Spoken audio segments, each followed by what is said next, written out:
एक सैया का यानी एक बिस्तर का उत्तम सैया का निर्माण करें वहाँ बैठ, और उस पर चमेली के फूल वस्त्र सफेद चंदन से उसका पूजन करें। तदनंतर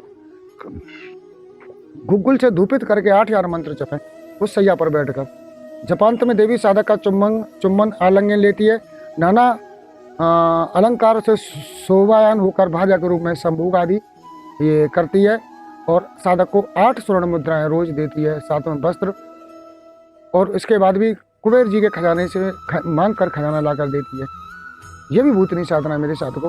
और मैं ये भी बताऊंगा कि तंत्रोक्त मार्ग के द्वारा यदि इन साधना को करते हैं तो कौन सी भूतनी देवी कहाँ जाके सिद्ध होगी, मैं ये भी बताऊंगा। क्रिया योग के द्वारा तो आप कहीं भी किसी को बैठ के कर सकते हो, वहीं सिद्ध हो जाएगी। क्योंकि क्रिया योग के द्वारा आदमी स्वयं सिद्ध होना शुरू हो जाता है, तो कोई भी साधना कर लेता है, उसमें कोई कहीं भी बैठ जाए वो कर लेता, कोई भी उसे दिक्कत नहीं होती है। पितामरा परिवार में एक बार फिर आचार्य महेश शर्मा आप सभी साधकों का हार्दिक अभिनंदन करता है। साधकों मैं ये वीडियो आपके लिए बनाने जा रहा हूँ, ये भूतनी देवी के वीडियो बनाने जा रहा हूँ। और मैं एक बात और बता दूं कि मैंने पहले भी ये साधना डाल रखी हैं, लेकिन वो शास्त्रोक्त मार्ग की साधना है, क्रिया योग ध्यान से साधना डाल रखी हैं। अब ये मैं जो आपको जो साधना है इस विधि बताऊंगा, ये विधि जो है तंत्रोक्त मार्ग की विधि है इसमें। और मैं ये भी बताऊंगा कि तंत्रोक्त मार्ग के द्वारा यदि इन साधना को करते हैं तो कौन सी भूतनी देवी कहाँ जाके सिद्ध होगी, मैं ये भी बताऊंगा। क्रिया योग के द्वारा तो आप कहीं भी किसी को बैठ के कर सकते हो, वहीं सिद्ध हो जाएगी। क्योंकि क्रिया योग के द्वारा आदमी स्वयं सिद्ध होना शुरू हो जाता है, तो कोई भी साधना कर लेता है, उसमें कोई कहीं भी बैठ जाए वो कर लेता, कोई भी उसे दिक्कत नहीं होती है। तो मेरे साधकों में एक बात और यहाँ विशेष करके निवेदन करूँगा कि जो ब्रह्म के उपासक हैं यानी ईश्वर के उपासक है, वो इन साधनाओं से दूर रहें, वो इन साधना को ना करें। क्योंकि जो मजा भक्ति में है, जो वो मजा कहीं किसी में और में नहीं बचा है। तो साधकों मैं ये बता दूं, पहले तो इनके नाम गिनवा दूं आपको कि कौन कौन सी जो है वो हैं भूतनी देवी और कहाँ ये सिद्ध होंगे। मैं बता दूंगा आपको। कुंडलहारिणी नंबर 2 भूतनी देवी, नंबर 3 सिंदूरी, नंबर 4 हारिणी, नंबर 5 नटी, नंबर 6 अटनती, नंबर 7 चेटिका, नंबर 8 कामेश्वरी और नंबर 9 कुमारिका देवी। इसके और भी नाम है, लेकिन मेरे पास जो मैं साधना बताऊंगा आपको केवल इन्हीं की साधना बताऊंगा। और पहले मैं संक्षिप्त में इनका सभी का विवरण बता दूं कि किस तरह साधना कौन सी जगह कौन सी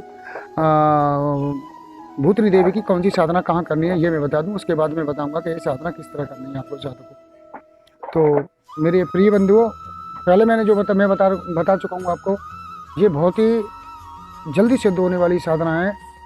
और देखो साधकों, साधना यदि सिद्ध हो जाती हैं तो आदमी के ऑटोमेटिकली काम बन जाते हैं, सब कुछ उसके पास आना शुरू हो जाता है। ये बात तो सत्य है, इसमें कोई दूर है नहीं है। और जब साधना सिद्ध नहीं होती है तो फिर भी इतना तो उसके लिए वो साधना कर ही देती है, जिस स्थिति में था उस स्थिति से वो ऊपर उठा लेती है। अगर प्रत्यक्षीकरण हो जाता तो हमारा सोने में सुहागा है, फिर कोई बात ही नहीं होती। और यदि प्रत्यक्षीकरण साधनाओं में नहीं होता है तो भी ये देवियाँ हमें इतना ऊंचा उठा लेती हैं कि जिस स्थिति में हम पड़े हुए थे उससे ऊपर उठा लेती हैं। तो साधकों मैं तुम्हें पहले बताता हूँ जो है क्या नाम है 3 दिन की भूतनी की साधना, जो 3 दिन में सिद्ध होने वाली भूतनी की साधना है। ये साधकों रात में की जाएगी। और भूतनी देवी की साधना है ये रात्र में चंपा के वृक्ष के नीचे बैठकर मात्र 3 दिन आपको 8,000 मंत्र जपने, 3 दिन मात्र बस।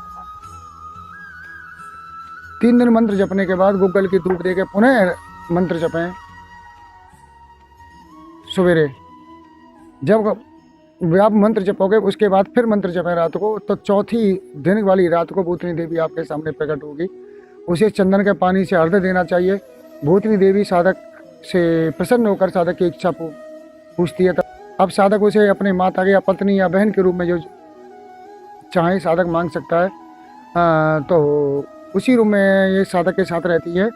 और भूतनी देवी प्रसन्न होने पर वस्त्र अलंकार भोजन, माता के रूम में अगर तुम इसे सिद्ध करते हो तो बस वस्त्र अलंकार भोजन देती है। भगिनी के रूम में अगर सिद्ध करते हो तो सुंदर स्त्री, नाना रसायन, भोज पदार्थ वस्तुएं साधक को प्रदान करती है। और भार्या के रूप में साधक को अपनी पीठ पर बैठाकर स्वर्ग ले जाती है और 1000 स्वर्ण मुद्राएं, नाना विधि, रस रसायन, भोज्य पदार्थ आदि देती रहती है। इसमें एक है सबसे बड़ी खास बात यह है कि अगर आप पत्नी रूप में से सिद्ध करते हो तो 1000 स्वर्ण मुद्राएं साधक को रोज देती है। साधक को मैंने पहले भी वीडियो में बताया है, तो कुछ मेरे भाइयों ने, कुछ साधकों ने इस पर आपत्ति की थी, ऐसा कुछ नहीं होता है। मेरे साधकों, मैं आपको बता दूं, ये दिव्य शक्तियाँ कुछ भी करने में समर्थ हैं। हमारे तुम्हारे लिए सोने हीरे जवाहरात की कीमत है, लेकिन इन लोगों के लिए हीरे सोने चांदी हीरे जवाहरात की कोई कीमत नहीं है, क्योंकि ये संसारिक जीव नहीं है। इन्हें बेच कर, इन्हें सोचा कि ये सोना चांदी बेच कर ये खर्चा चला लेंगे, गाड़ी बंगला ले लेंगे, इन्हें इन वस्तुओं की आवश्यकता नहीं होती है। तो ये कुछ भी लाके साधक को दे सकती है। तो ये भूतनी देवी 3 दिन की, इसमें विशेष बात यही है कि अगर साधक पत्नी रूप में सिद्ध कर लेता है तो साधक को जो है ये 1000 स्वर्ण मुद्राएं रोज देती है और स्वर्ग भी दिखा सकती है साधक को अपनी पीठ पे ले जाके। तो साधक को इसके बाद में मैं आपको बताता हूँ 3 दिन की कुंडल हारिणी साधना। ये भी रात्रि में करनी है, लेकिन ये शमशान में जाके करनी है आपको। और कोई भी साधक यदि शमशान में नहीं कर सकता है तो शमशान की 11 या 3 या 5 मुट्ठी वहाँ से राख लाके या मिट्टी लाके अपने आसन के नीचे और वहाँ बिछा ले जहाँ साधना कर रहा है, तो वो शमशान का ही कार्य करती है वो मिट्टी। इसे कर सकती है। ये भी 3 दिन की है कुंडल हारिणी साधना। और यही वही विधि इसकी है जो ऊपर की थी, वही विधि इसी है, लेकिन फर्क इसमें इतना है कि इसे रक्त का अर्ध देना पड़ेगा साधक को जब आएगी जब। अब चूंकि कोई साधक रक्त का अर्ध तो दे नहीं सकता, और न मैं या किसी से कहूँगा कि आप किसी को रक्त का अर्ध दो, तो रक्त चंदन आता है उसकी जगह पर। रक्त चंदन को घिस के आप जल में मिला लीजिए और फिर जब वो आए तो उसे अर्ध प्रदान कीजिए और उसे फूल वगैरह प्रदान कीजिए। और इसमें खास बात ये है कि ये देवी केवल माता के रूप में प्रसन्न होती है साधक को, और माता के रूप में प्रसन्न होकर साधक को स्वर्ण मुद्राएं रोज 25 स्वर्ण मुद्राएं रोज साधक को देती रहती है। और ऐसा ना करे भूतनी देवी तो फिर उसकी मृत्यु निश्चित हो जाती है और वो अपने नरक को चली जाती है। ये वचन है ईश्वर का। तो ये हो गई आपकी कुंडल हारिणी साधना। फिर 12 दिन की है सिंदूरी देवी साधना। ये शून्य देवालय में, यानी देवालय कोई मंदिर हो जहाँ शून्य कोई ना आता जाता हो, या आपका कमरा हो जहाँ पूजा पाठ करते हो, वो भी देवालय ही माना जाता है साधक को। वो भी देवालय माना जाता है जहाँ आप साधना करते हो। तो यहाँ वो ये बैठ के उपासक साधना करे इसकी, और 12 दिन बाद ये प्रसन्न होकर आती है। इसके भी 8000 मंत्र जप करने, तो ये भी भार्या रूप में आती है। और ये भी वस्त्र, भोजन पदार्थ और 25 स्वर्ण मुद्राएं और रसायन आदि ये साधक को प्रदान करती है। फिर बात करते हैं हम हारिणी देवी की। ये हारिणी देवी शिवलिंग के समीप जाके होगी। कोई शिवलिंग का मंदिर हो वहाँ जाके होगी, ये घर में नहीं होगी और कहीं भी नहीं होगी। यहाँ भी ये 12 दिन की साधना है। तो साधकों ये नित्य रात को 12 दिन 8000 मंत्र इसके जपने हैं। तब 12वें दिन रात को जैसे देवी आके पूछती है मुझे क्यों बुलाया, तब साधक कहे कि आप मेरी भार्या बन कर रहे। तब ये भूतनी देवी संतुष्ट होकर साधक को 5 स्वर्ण मुद्राएं रोज देती है और भोजन, वस्त्र, अलंकार जो भी है वो देती रहती है। इसके बाद में आती है 12 देवी की नटी देवी की साधना। साधकों में एक बात और यहाँ बता दूं, नटी यक्षिणी भी है, नटी भूतनी भी है, महानटी भूतनी भी है, और महानटी यक्षिणी भी है, और नटी देवी अप्सरा भी है, और नटी सुंदरी भी है। तो एक नाम अलग अलग भी हो सकते हैं, लोग जो है भ्रमित हो जाते हैं। तो अब यहाँ भ्रमित होने वाली बात नहीं है। और नटी जो है योगिनी भी है, तो ये भ्रमित होने वाली बात नहीं है। सभी के मंत्र अलग अलग हैं, तो ये भ्रम न पालें कि ये नटी यक्षिणी थी या गुरु जी ने नटी इसको अप्सरा थी या भूतनी बता दी, तो ये भ्रम न पालें। तो ये भी आपको भगवान शिव के मंदिर में जाकर एक नटी की प्रतिमा बनाएं। और प्रतिमा किससे बनानी है? गौर उच्चन के द्वारा प्रतिमा बनानी है आपको, ऐसे ही पुतला जैसा। उसकी अर्चना कनेर के पुष्पों के द्वारा करें, लाल पुष्पों द्वारा उसकी अर्चना करें और 8000 मंत्र नित्य जपें। इस प्रकार जप करने पर अर्धरात्र में देवी नटी आती है। उसे रक्त चंदन में से जल का अर्घ प्रदान करें, जिससे देवी प्रसन्न होकर साधक से पूछती है। तब साधक कहे देवी आप मेरी दासी बन जाओ।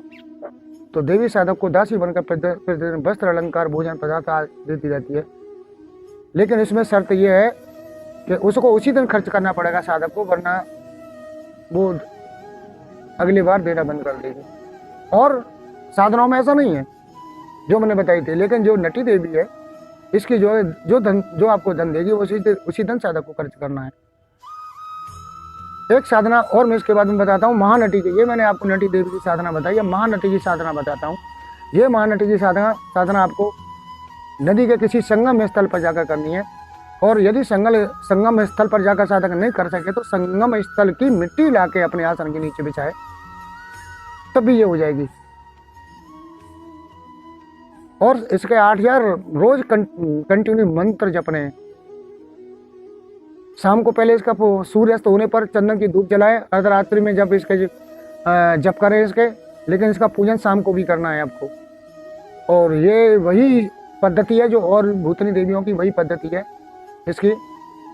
और जब महानटी आती है तो वो साधक को भार्या के रूप में आती है और इसे 100 फल तोला यानी 400 तोला सोन, 100 फल यानी 400 तोला रोज स्वर्ण प्रदान करती है और साधक के पास रात भर रहती है, सुबह लौट जाती है।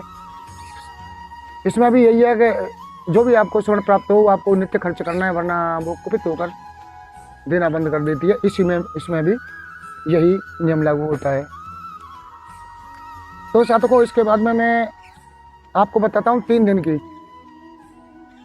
भूतनी देवी की साधना। ये मात्र 3 दिन की है। रात्र में अपने घर के में बैठ के ये साधना की जाएगी। और ये साधना कहाँ की जाएगी? आपका जो घर है उसका कोई कमरा हो, कमरे के बीचा बीच दरवाजे में बैठ के ये साधना की जाएगी। ये कमरे में के अंदर नहीं की जाएगी। जैसे दरवाजा होता है, दरवाजे के जहाँ चौखट होती है, किवारें होती हैं, उसके बीचों बीच में बैठ के ये साधना की जाएगी भूतनी देवी की। ये 3 दिन में सिद्ध हो जाती है। और ये भी सारे दासी कर्म करती है, दासी बन जाती है साधक के, और सारे कर्म करती है जो साधक चाहता है वो कर्म करती रहती है। इसी तरह आगे मैं बढ़ता हूँ कामेश्वरी देवी साधना के लिए। तो कामेश्वरी देवी साधना भी ये देवी के मंदिर में होगी, कहीं नहीं होगी। कोई देवी का मंदिर तलाशें इसके लिए, मातृगृह हो और जहाँ कोई कमरा हो जहाँ देवी की साधना की जाती हो, जैसे 10 महाविद्याओं की, 8 महाविद्याओं की, दुर्गा देवी की, महाकाली की, महासरस्वती देवी, कोई भी साधना की जाती हो वहाँ भी ये चलेगी। इसमें यह है कि मांस मछली साधक को देनी है। साधकों देखो, मैं एक बात बता दूं, सभी साधनाओं के क्रमबद्ध तरीका से ऋषियों ने बनाया है। क्योंकि जो सात्विक की प्रवृत्ति का है वो सात्विक की प्रवृत्ति की साधना कर ले, जो तामसी प्रवृत्ति का वो तामसी प्रवृत्ति की साधना करें, क्योंकि उसे तामसी प्रवृत्ति की सिद्ध होंगे। और जो राशि प्रवृत्ति का है उसे राशि प्रवृत्ति की साधना करें। इसीलिए ये खंड खंड सभी तरह के विधान बता दिए गए हैं कि जो राशि जो तामसिक, अब ये जो मैं साधना बता रहा हूँ कामेश्वरी की, ये तामसिक प्रवृत्ति की है। इसमें आपको मांस और मछली का प्रतिदिन भोग देना है और 1000 मंत्र जप करने हैं। इसमें ज़्यादा जप नहीं है।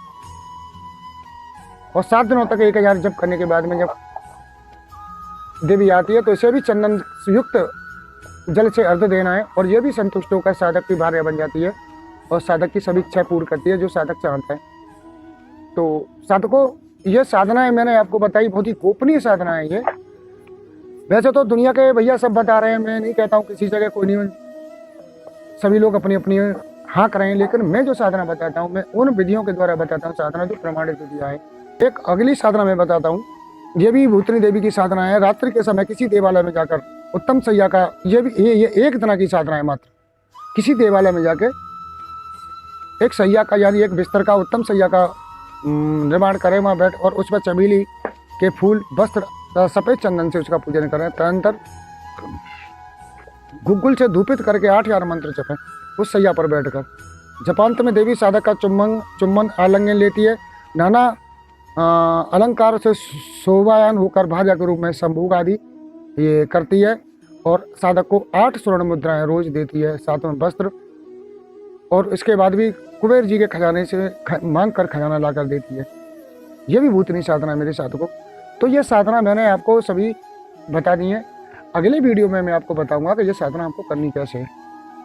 इनके विधान तो मैंने बता दिया, कौन सी साधना कहाँ होनी है ये तो मैंने बता दिया। अब रही बात कि ये साधना कैसे करनी है साधकों, ये चीज़ें रह गई, तो मैं ये बात है तुम्हें अगले वीडियो में बताऊंगा। आप जुड़े रहिए और देखते रहिए। और अपना जिस तरह आप स्नेह प्रेम मुझे दे रहे हो मेरे साधकों, वही स्नेह प्रेम मुझे देते रहिए। इसी के साथ में आप सभी से विदा लेता हूँ। हरे कृष्ण हरे कृष्ण हरे कृष्ण।